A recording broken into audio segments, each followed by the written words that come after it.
Hey everybody, Hi everyone. it's October, It is the blustery month of October. and this is the full ecology update for this month. Gary has just finished speaking with a group of students who came together because they're interested in leadership and they wanted to know about wilderness. And so what we're finding this month is really what's coming through our office is the equivalent of wilderness survival. Yeah, that was the guise of the talk I was asked to give was wilderness survival, and of course there's the actual physical survival in the wilderness, but there's a lot of relational aspects to survival in the wilderness and emotional aspects, just as there are in everyday life. And so one of the things that I remember you were talking about, Gary's done many, many years, many, many miles out in wild nature. And that's part of what we bring into, a significant part of what we bring into full ecology. And in that, your experience has been that you have become what we call right-sized. And particularly as a learner, with this as the teacher. Yeah, there's a concept in Eastern philosophy and spirituality called beginner's mind, and that's such a boon to have beginner's mind when you go out into the natural world or life in general, because out in nature, you don't really get to say how things are going to go, but you can be in relation with the natural world and make choices that not only keep you safe, but also bond you. Open up the kinship available from that experience. And so that getting right-sized really means kind of putting down the movie of me long enough to say, wow, there may be some wisdom in what's around me, in these creatures, in this vegetation, even in other people I meet back there, that could help me entrench myself and find the path that I can move through that area safely and with as much satisfaction as possible. Yeah, it also means putting down the story of me doesn't exist so strongly. There's really nothing wrong with it. I mean, certainly that's the experience in my body and in my life, that there is a me. But the flaw and the problem that you have heard from us before is in our really addiction to believing that we're separate from all things.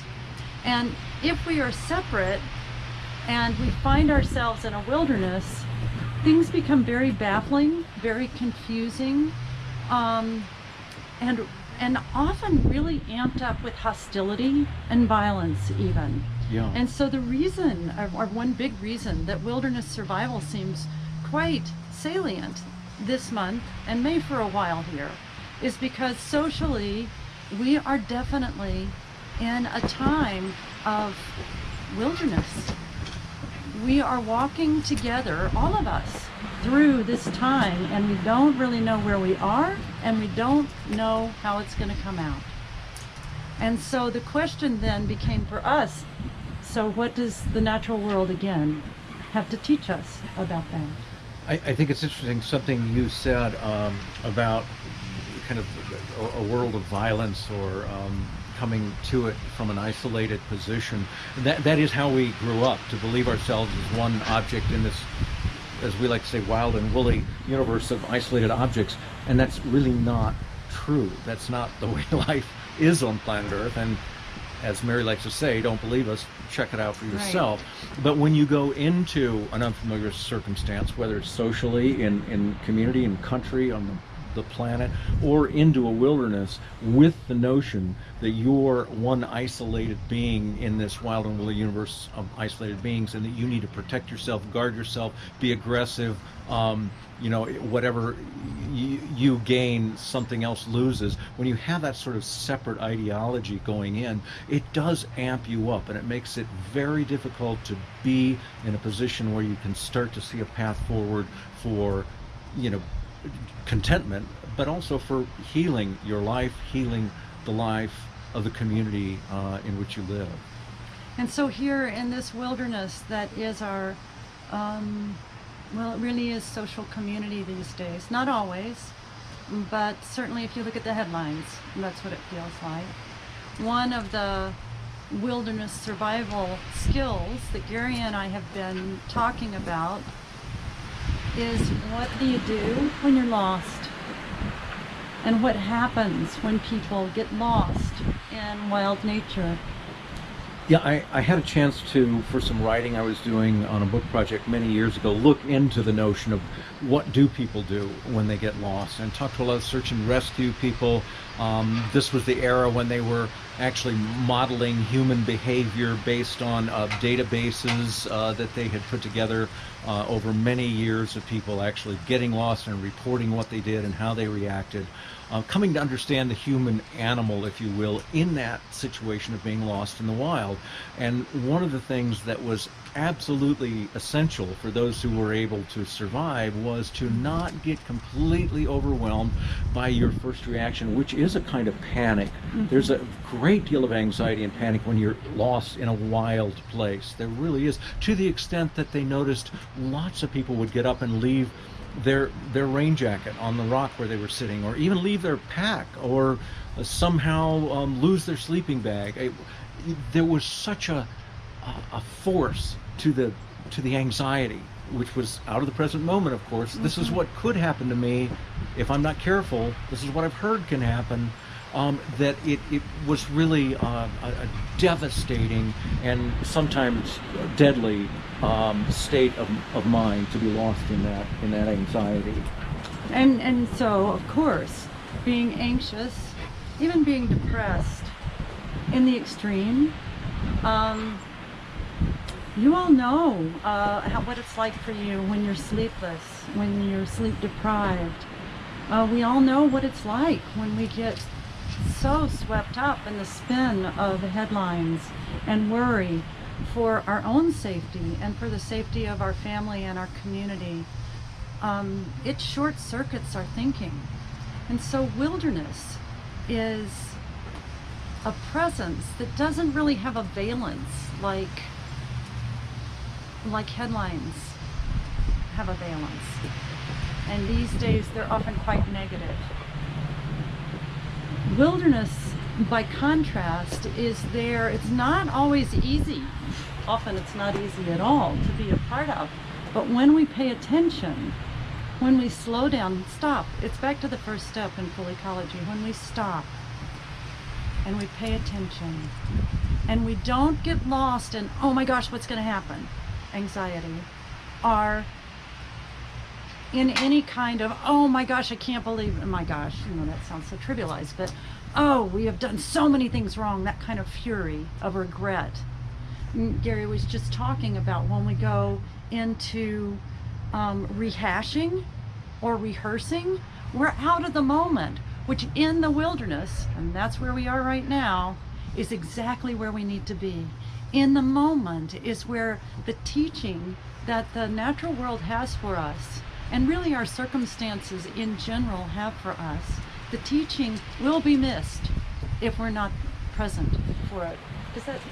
Well, yeah, I was just thinking of many times when I was faced with having to cross a high ridge in alpine mountain country. If it was in the afternoon, I did carry forward the knowledge that storms in the summer in the mountains tend to happen in the afternoon. But beyond that, I had to, as Mary suggested, stop and look around and see what the weather around me was doing. What direction was the wind blowing from? The frequency with which the wind shifts is often an indicator of whether or not bad weather is coming. What does the air smell like? How hydrated am I to be able to make this climb and get over and down the other side without water being around me? Am I sufficiently hydrated? Am I sufficiently energized? So in that stopping, it's both acknowledging what the situation is in the environment around me, but also my inner environment. Have I taken care of myself and prepared myself to meet whatever happens? And that is a very much a stopping and being in the moment process. And then run that out a little bit more. From there, then you are, one of the things that I hear in that description is that you are taking the skills of separate thinking. Did I get enough water? Those kind of isolated considerations that are important to your survival, to your well-being. at the same time, you're completely interconnected with what's going on around you. And so I would imagine also you're kind of scanning to see whether there's evidence of lightning and where you're going to go if it shows up. Yeah, Say more. is there a little copse of a cluster of subalpine fir or Douglas fir over there that if the weather should get bad and lightning should start, that I can find a way to minimize my profile in the face of lightning? How long will I have to go, and what stream is available to me, which will present itself often from the summit, to rehydrate myself? Is my weight positioned right so that I can make this if it turns out it needs to be fast ascent and descent safely? And you mean weight like your backpack? Yeah, sorry, weight on my pack. Are things packed tightly and securely and close to my body? All of those things bring you back into the moment. They let you know where you are now, what the conditions may become, and then when you get all that sort of lined up, which is not that complicated, it really does just take stopping, then off you go. And you react improvisationally depending on what the weather happens to do, what the circumstances are that present themselves to you. And that's an empowered place to be. Not in an egoic way, but just a comfortable, I am in this place, I will be able to make the best decision based on what I see and feel happening around me at any given time. And what a wonderful way to go through our daily lives as well. Not so easy in the human world sometimes compared to the mountains, well, but it is essential that we do this. And in large part in this wilderness that we live called a human life in 2020, right? And let's say for many of us, not all of us who tune into this update, but right now in particular in the United States, we're not necessarily in circumstances that are parallel to Gary's experience of being on a mountaintop in the afternoon when there's danger of lightning. That's pretty clear and pretty urgent. But when it's not urgent, there's this low level kind of threat that we feel. And so what does the wilderness teach us? Well, the first thing, one of the things that Gary and I started noticing in our relationship with each other, and you can check this out for yourself too, is that when we remember that even this relationship is a wilderness. This is a wilderness for me in relationship with it, and likewise for Gary. And beyond that, this is a wilderness for me. Now, that's all pretty cool and cute when it comes to a metaphor, but do check that out. Because when we understand that there is no new moment that isn't wild and brand new, then there is a way that we can bring the skills of wilderness, and I want to say something besides survival,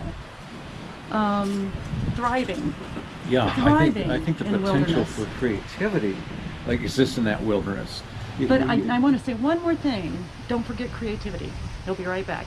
A calming